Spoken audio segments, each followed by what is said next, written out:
एक बार हम रेफरेंस पे लगाएंगे और इस रजिस्टर को चेक करेंगे। ये बीप साउंड देगा, दिया ना? Yes sir. और ये वाला एक रजिस्टर होगा, ये भी आपका बीप साउंड देगा। अब इस रजिस्टर के दूसरे सिरे में क्या है, एक रजिस्टर लगा है R88 जो ये 27K का है।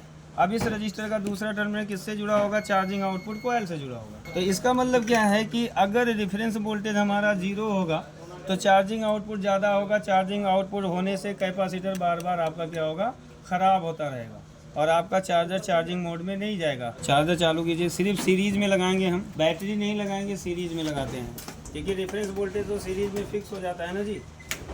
देखो चालू हुआ।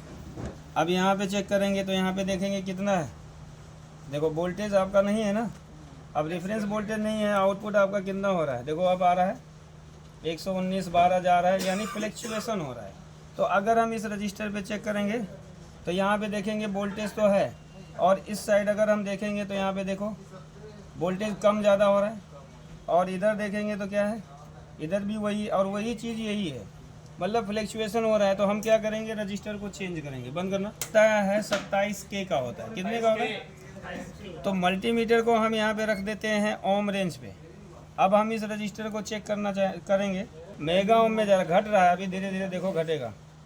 तो इसका मतलब ये है कि अभी ये मेगा ओम में है, तो इसका मतलब जब इसके ऊपर लोड पड़ता है तो ये रजिस्टेंस मेगा ओम में चला जाता है, और मेगा ओम में चले जाने से क्या होता है कि ये वोल्टेज को कम ज़्यादा कर रहा है, मतलब अपने रजिस्टेंस को इंक्रीज डिक्रीज करता है, जिसकी वजह से क्या होता है कि ये रेफरेंस वोल्टेज को फिक्स नहीं कर पा रहा है, और रेफरेंस वोल्टेज फिक्स नहीं होगा तो सर्किट काम नहीं करेगी आपकी। ठीक है ना? अब हम चेक कर लेते हैं यहाँ पे फिर से। देखो 374, जबकि ये रजिस्टर है 27K का है, क्योंकि इसके ऊपर लिखा है 2702 कोड दिया हुआ है। इसका मतलब कितना हो गया? 227K का रजिस्टर हो गया। अब इस वाले को चेक करेंगे हम, ये भी दिखा रहा है 293, ये सही है, 293 है, ये 300 के करीब है, ये सही है। तो इसका मतलब क्या है, ये जो 27K का रजिस्टर है, इस रजिस्टर को हमें क्या करना होगा?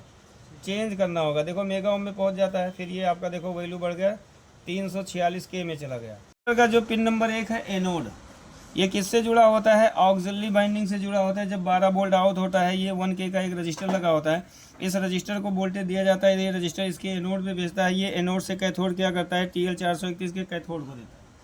अभी अगर हम इसको चेक करेंगे तो ये 1K का रजिस्टर है, लेकिन अगर इसको देखें तो ये क्या दिखा रहा है? ये मेगा ओम में पहुँच गया। ये भी रजिस्टर क्या है? मेगा ओम में पहुँच गया है। देखो कम ज़्यादा हो रहा है ना, तो इसका मतलब हमें भी इस रजिस्टर को चेंज करना होगा।